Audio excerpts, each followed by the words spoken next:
Hi, welcome back. Christmas exam നമ്മൾ തകൃതിയായി finish ചെയ്തതിനു ശേഷം ഒരുപക്ഷെ നിങ്ങൾ എന്നെ ആദ്യമായിട്ടായിരിക്കും കാണുന്നത്.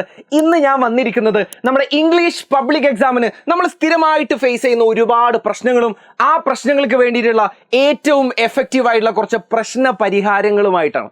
ഒന്നാമത്തെ കാര്യം എന്ന് പറയുന്നത്, ഞാൻ ഈ അക്കാഡമിക് ഇയർ സ്റ്റാർട്ട് ചെയ്യുമ്പോൾ തൊട്ടുള്ള എല്ലാ ലൈവുകളിലും മുടങ്ങാതെ പറയുന്ന ഒരു കാര്യമാണ്. സാധാരണഗതിയിൽ ഒരു 3 ടൈപ്പ് ആൾക്കാരാണ് നമ്മൾ ഇംഗ്ലീഷ് എക്സാം എഴുതാറുള്ളത്, അല്ലെങ്കിൽ വേറെ ഏതൊരു എക്സാം എഴുതാറുള്ളത്. ഒന്നാമത്തെ ടൈപ്പ് എന്ന് പറയുന്നത്, ഈ അക്കാഡമിക് ഇയർ സ്റ്റാർട്ട് ചെയ്തോട്ട് നിങ്ങൾക്ക് ചിത്രത്തിൽ കാണാൻ വേണ്ടി പറ്റും. ഈ അക്കാഡമിക് ഇയർ സ്റ്റാർട്ട് ചെയ്തോട്ട് എല്ലാം സിസ്റ്റമാറ്റിക് ആയിട്ട് സ്ട്രക്ചേർഡ് ആയിട്ട് പഠിക്കുന്ന ഒരു ആൾക്കാരുണ്ടാവും. അവർക്ക് ഇനി ജസ്റ്റ് ഒന്ന് ബ്രഷപ്പ് ചെയ്ത് കൊടുത്താൽ മതി. ഇന്ന കാര്യങ്ങളൊക്കെയാണ് പഠിക്കാനുള്ളത്, ഇന്ന ചാപ്റ്റേഴ്സ് ഒക്കെയാണ്, എല്ലാം മോനെ നീ നോക്കി വെച്ചിട്ടല്ലേ പോയത് എന്നുള്ളതൊന്ന് ഉറപ്പ് വരുത്തി കൊടുത്താൽ മതി. രണ്ടാമത്തെ ടൈപ്പ് എന്ന് പറയുന്നത് ഒരു കൺഫ്യൂസ്ഡ് ആയിട്ടുള്ള ആൾക്കാരാണ്. എന്തൊക്കെയാണ് ഞാൻ പഠിച്ചത്, എന്തൊക്കെയാണ് എനിക്ക് ഇനി പഠിക്കാനുള്ളത്, എന്തൊക്കെയാണ് എനിക്ക് അറിയില്ല, ഇത്തരം കാര്യങ്ങൾ കുറച്ച് കൺഫ്യൂഷനിലാണ് നമ്മുടെ രണ്ടാമത്തെ ടൈപ്പ് ആൾക്കാർ നോക്കിക്കാണുന്നത്. മൂന്നാമത്തെ ടൈപ്പ് ആൾക്കാർ ഞാൻ കഴിഞ്ഞ പ്രാവശ്യം ബ്ലർബ് റൈറ്റിംഗ് പഠിപ്പിച്ച ഞാൻ പറഞ്ഞിരുന്നു, അതൊരു തരം മുട്ട പപ്സിനോടുള്ള ഒരു പ്രണയം മാത്രമാണ് അവരുടെ ഒരു അക്കാഡമിക് ഇയർ എന്ന് പറയുന്നത്. കാരണം എന്താ, ഈ പ്രശ്നങ്ങളും ഈ പരിഹാരങ്ങളും ഒക്കെ അതിനെക്കുറിച്ച് യാതൊരു ധാരണയും അതിനെക്കുറിച്ച് യാതൊരു ബോധവും ഇല്ലാത്തവരുണ്ട്. പക്ഷേ ഈ ടൈപ്പ് ഓഫ് ആൾക്കാരും ഈ ടൈപ്പ് ഓഫ് സ്റ്റുഡൻസിനും ഒരു A+ കിട്ടണം എന്നുള്ളതും, ഒരു A+ കിട്ടിയ എന്താ പുളിക്കോ എന്നുള്ളൊരു ചോദ്യം നമ്മുടെ ഈ ആശാനും ചോദിക്കുന്നുണ്ടാവില്ലേ.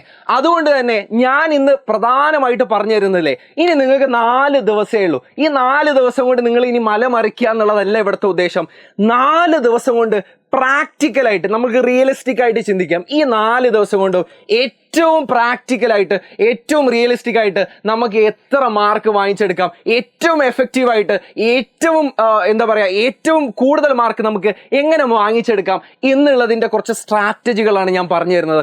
അതിനാദ്യം നമുക്ക് നമ്മുടെ പ്രശ്നങ്ങൾ എന്തൊക്കെയാണെന്നുള്ളത് നമുക്ക് ആദ്യം മനസ്സിലാക്കണം. നമ്മുടെ ഒന്നാമത്തെ പ്രശ്നം ശരിക്കും എന്താണെന്നറിയോ, ഈ ടെക്സ്റ്റ് ബുക്കാണ് നമ്മുടെ പ്രശ്നം. ഇത്രയും കാര്യങ്ങൾ നമുക്ക് തലേ ദിവസം ഓർത്ത് വെക്കേണ്ടതായിട്ട് വരുന്നു. 5 യൂണിറ്റിൽ നിന്നായിട്ട് നമുക്ക് 16 ചാപ്റ്ററുകൾ പഠിക്കുന്നു.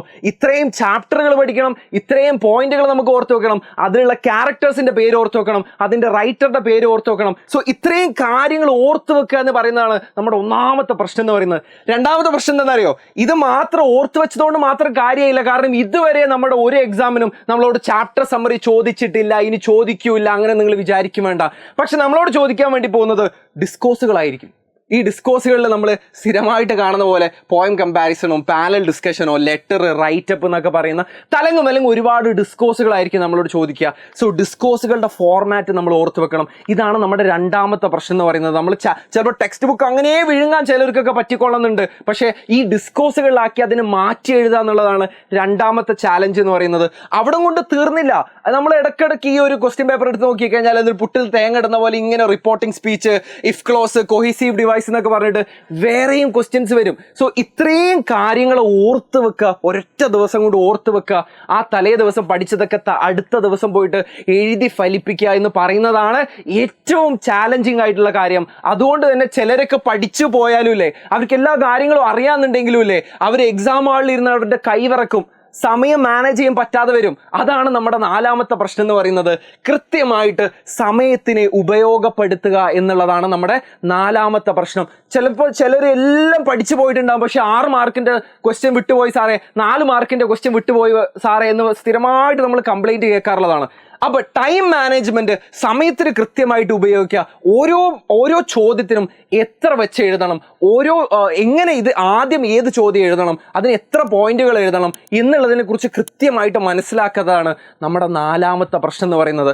ഇനി അവസാനത്തെ പ്രശ്നം, ഇത് ഞാൻ തുടക്കം തൊട്ടേ പറയുന്നതാണ്, നമ്മുടെ റൈറ്റിംഗ് സ്കില്ല് മോശമാകുന്നത് കൊണ്ടാണ് ചിലപ്പോൾ നമുക്ക് അത് എഴുതി ഫലിപ്പിക്കാൻ പറ്റാത്തത്. ഇപ്പോൾ സത്യസന്ധമായിട്ട് പറയട്ടെ, ഞാൻ അങ്ങനെ എൻ്റെ ഇംഗ്ലീഷ് എക്സാമിൽ നിന്ന് ഞാൻ ഈ +1 +2 പഠിക്കുന്ന സമയത്ത് ഞാൻ ഈ ടെക്സ്റ്റ് ബുക്ക് അതുപോലെ അങ്ങ് വിഴുങ്ങിയിട്ടൊന്നും അല്ല അടുത്ത ദിവസം പോയത്. എനിക്ക് തെറ്റില്ലാത്ത മാർക്കൊക്കെ കിട്ടിയിരുന്നു. ആ തെറ്റില്ലാത്ത മാർക്ക് എന്ന് പറയുന്നത് അതെൻ്റെ റൈറ്റിംഗ് സ്കില്ല് മാത്രം ബേസ് ചെയ്തുകൊണ്ടാണ്. ആ റൈറ്റിംഗ് സ്കില്ല് നമുക്ക് തലേ ദിവസമോ അല്ലെങ്കിൽ 2 ദിവസം മുന്നെയോ അല്ലെങ്കിൽ നിങ്ങൾക്കുള്ളത് പോലെ 4 ദിവസം കൊണ്ടോ ഉണ്ടാക്കാൻ പറ്റുന്ന ഒരു കാര്യമല്ല. അത് നമ്മൾ എത്ര പ്രാക്ടീസ് ചെയ്തു എന്നുള്ളതിനെ ബേസ് ചെയ്തിട്ടാണ് നമ്മുടെ റൈറ്റിംഗ് സ്കിൽ ഇമ്പ്രൂവ് ആകുന്നത്. പക്ഷേ നമുക്ക് കുറച്ച് പൊടിക്കൈകൾ ചെയ്യാം. 4 ദിവസം മുന്നേ നമുക്ക് ചെയ്യാൻ പറ്റുന്ന അത്രയും പൊടിക്കൈകൾ നമുക്ക് ചെയ്യാം നമ്മുടെ റൈറ്റിംഗ് സ്കിൽ ഇമ്പ്രൂവ് ആക്കാൻ വേണ്ടിയിട്ട്.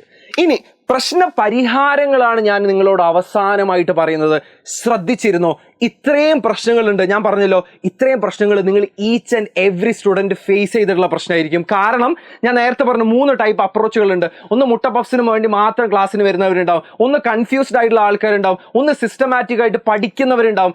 ഈ 3 ടൈപ്പ് ഓഫ് ആൾക്കാർക്കും ഇല്ലേ ഈ പ്രശ്നം ഒരു പ്രാവശ്യമെങ്കിലും നിങ്ങൾ ഫേസ് ചെയ്തിട്ടുണ്ടാവും. അതുകൊണ്ട് തന്നെ നിങ്ങളോട് ഇനി എല്ലാം മറന്നുകൊണ്ട് നമുക്ക് റൈറ്റിംഗ് സ്കിൽ ഉണ്ടാക്കാനോ ഗ്രാമർ തലേന്ന് എല്ലാം ഒന്നുകിൽ നമുക്ക് എഴുതി പഠിക്കാനോ അല്ലെങ്കിൽ നമുക്ക് ടെക്സ്റ്റ് ബുക്ക് അങ്ങനെ വിഴുങ്ങാനോ അല്ല പറയുന്നത്. പ്രാക്ടിക്കലായിട്ട് റിയലിസ്റ്റിക് ആയിട്ട് 4 ദിവസം കൊണ്ട് എന്താ ചെയ്യാൻ വേണ്ടി പറ്റുക പറഞ്ഞുതരാം. 27-ാം തീയതി, ഇന്ന് 27-ാം തീയതി ആണോ നിങ്ങൾ ഈ വീഡിയോ കാണുന്നത് എനിക്കറിയില്ല. ഈ വീഡിയോ റെക്കോർഡ് ചെയ്യുന്നത് 27-ാം തീയതി ആണ്. 27-ാം തീയതി തൊട്ട് നിങ്ങളുടെ എക്സാമിന്റെ തലേ ദിവസമായിട്ടുള്ള മാർച്ച് 2-ാം തീയതി വരെയില്ലേ കംപ്ലീറ്റ് റെക്കോർഡഡ് വീഡിയോസ് ഞാൻ നിങ്ങൾക്ക് തരുന്നതായിരിക്കും. ഇതത്രയും ഒരു മിനിറ്റടാ. ഓക്കെ, ഇതത്രയും ഗ്രാമറും ഡിസ്കോസുകളും ബേസ് ചെയ്തുകൊണ്ടുള്ള വീഡിയോ ആയിരിക്കും. അപ്പം നിങ്ങൾക്ക് ഓൾറെഡി അറിയാം എന്തൊക്കെ ഗ്രാമറാണ് നമ്മൾ വെള്ളം കുടിപ്പിക്കുന്നത്. സ്ഥിരമായിട്ട് നമുക്ക് മാർക്ക് പോകുന്ന ഏരിയകൾ ഏതൊക്കെയാണെന്ന് നിങ്ങൾക്ക് അറിയാം.